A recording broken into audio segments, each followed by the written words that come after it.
Hear ye all, the Qixing's words. Though a dragon soars ageless as the mountains, it too must return to dust. This is common knowledge. Gods and Adepti live glorious lives, but both light and shadow have their season. So too must they face divinely appointed trials. Rumors and hearsay abound on the streets that Rex Lapis was murdered.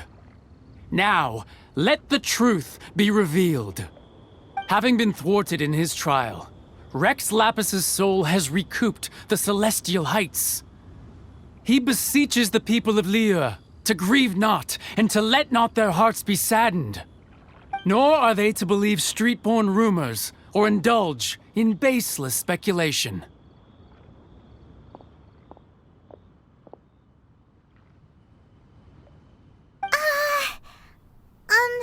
Paimon needs a translation on what the Qixing's announcement said. So that's how they're spinning it. Something feels off. Why would they suddenly give up looking for the murderer? Not to mention how this excuse sounds like something they just made up on the spot. Could the Qixing already have known that Rex Lapis wasn't dead? But Zhongli said that neither they nor the Adepti knew anything. Did Zhongli tell them in secret after his gnosis changed hands? Exactly, right? Ooh, seems like the...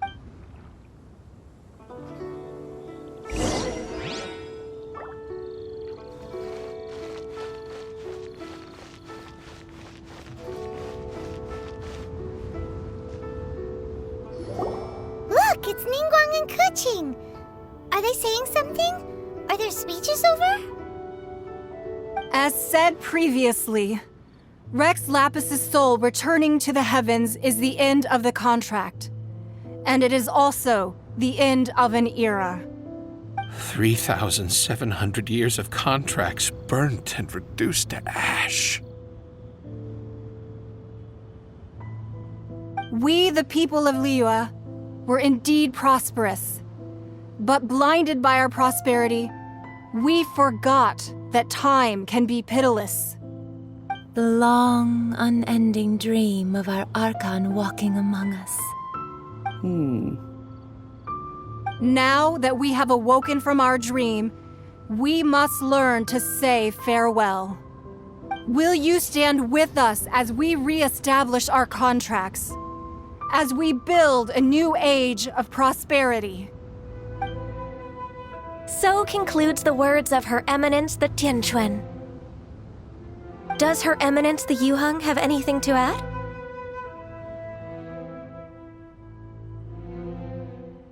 Huh? Is she looking this way? Traveler. Yikes! She really is looking our way! Is that the traveler who they say defeated the ancient god? So young. The Liyue Qixing always repay their debts. And as you have heard, our eyes see far and our reach is long. Name your price. You deserve that much. Whoa!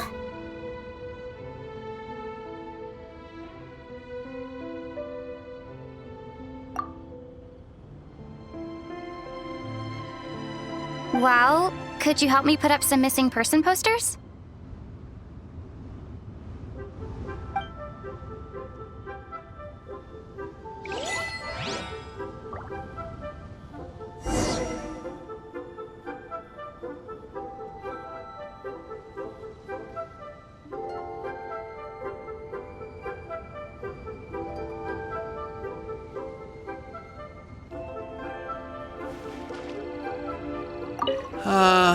Rex Lapis. Rex Lapis. Now that I think about it, if everyone's of the same mind as me, perhaps mementos for Rex Lapis might be the best short-term business opportunity.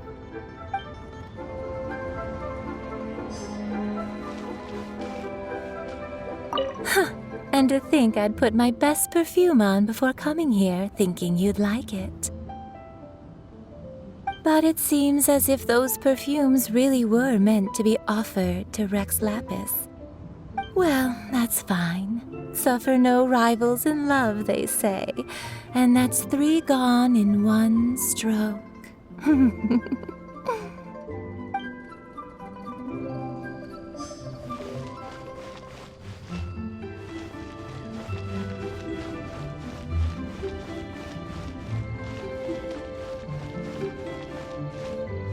As for the mortals and Adepti of Liyue, what shape shall our relationship take from now on?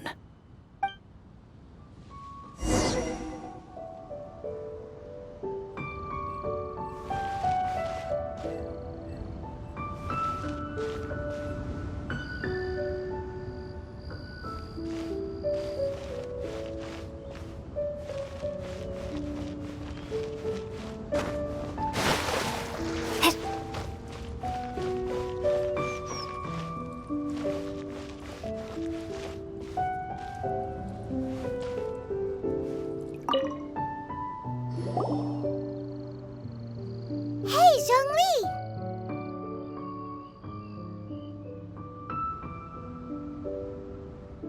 Look at this. Everyone in Liyue is caught up in their emotions, thinking that they'll never see Rex Lapis again. And here you are looking all relaxed. Why would I not feel more at ease after laying down the burden I have borne for 3,700 years? Right. If the 2 of you can spare the time, I should treat you to a meal at the Xinyue kiosk. That sounds like big talk, Zhongli. Paimon might have believed you if you were treating us to some 3rd-round knockout, but you'd have to pay out your nose just to stand inside Xinyue kiosk. Are you sure you can afford it? You're right. I do like the Mora.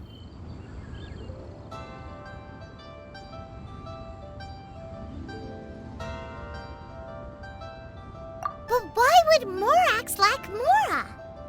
As the Rex Lapis Morax, I can easily create Mora. But since I have chosen to walk this earth as the mortal Zhongli, I should abide by the same rules that mortals do. When I was journeying with you, though I still had the Gnosis in hand, I knew that I must soon retire from my role as an Archon. So I had to rehearse a little for my new life. Oh, no wonder! Paimon gets it now.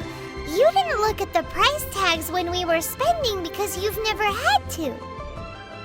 But since you weren't used to not being able to just make more Mora as and when you wanted to, you had to try becoming a parasite to society who lives off of other people's credit. Well, we were only spending Fatui money. You don't have to say it like that. In the City of Commerce, we do not merely exchange money or goods. We also exchange knowledge, memories, and foresight, as well as positions, roles, and lives. The Archon Morax could never experience life as the true mortal Zhongli could, no matter how many times he descended to be with his people. I must thank you for that. I will treasure the memories that I made as Zhongli, traveling the streets of Liyue with you. That is true. But there is no journey that does not end. No meetings without partings. Paimon thinks that we should make a move and continue our search for the 7. I fear that continuing your journey may be difficult. The nation that neighbors Liyue by sea, Inazuma, is presently closed. Yes, the nation has been closed by order of its deity, the Electro-Archon Ball. And just as the people of Liyue preferred to call me Rex Lapis, she too goes by another name among locals in Inazuma. Paimon thinks we've heard that one before. Raiden? That is the case. And since Raiden is also the Shogun of Inazuma, people call her the Raiden Shogun. That said, though people at the wharf were saying that the situation in Inazuma is very tense, Paimon doesn't remember that always being the case. It wasn't that bad last year. Zhongli, since you're Rex Lapis, shouldn't you know something about what's happening there? Just how did Inazuma become a closed nation? It's because of visions. Visions? When faced with circumstances beyond their control, humans often bemoan their lack of power. But if a person shows true strength of will at a desperate and fateful moment in their life, the gods will look upon them with favor. This is what visions are. Magical foci bestowed upon those who have been acknowledged by the gods. Uh-huh. That's how people in Teyvat see it. But starting from last year, the Raiden Shogun began promulgating the Vision Hunt Decree. Vision Hunt Decree? Yes. It was an order to seize all visions within Inazuma's borders, and to inlay them upon the hands of the statue of the omnipresent god. They want to seize visions. But why? Aren't visions blessings from the gods? I should think that in the Raiden Shogun's eyes, it is precisely because they are divine blessings that they should be under the sole dominion of divinity. Whoa, that's harsh. The Animo Archon is the god of freedom, and the Geo Archon is the god of contracts. For her part, the Raiden Shogun is the god of eternity. It seems as though she has finally decided to eliminate any unstable elements that could pose a threat to her eternal realm. The fact that even I, the oldest of the seven, have now passed away, will only strengthen her resolve to pursue eternity. Knowing her, she must have again quoted that adage she is most fond of when proclaiming that decree to her people. 7 ideals for 7 gods. All right then. Was there anything else you wish to know?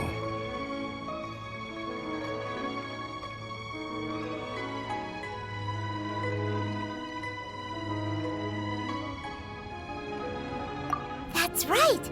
Zhongli, now that you don't have your gnosis, what's going to happen to all the Mora in Teyvat? Since Morax is dead, are they all just gonna disappear? Also, isn't the Golden House the only mint in the entire continent? Will it even continue to work? The Mora present now will not vanish, but the Golden House will indeed have to cease operations for a lengthy period of time, since creating Mora requires the use of the Geo Archon's power. This is terrible! We're all about to run out of Mora! The world is coming to an end! Yes, this is indeed a major issue from a financial standpoint. Well, I suppose we'll just leave such troublesome matters to the Liyue Qixing to debate. Then, did you at least set some private funds aside for yourself? Oh, a private fund. This does seem like a good, logical, common-sense idea. It's a shame. What's a shame? It's a shame that I didn't think of it at the time. All right then. Was there anything else you wish to know?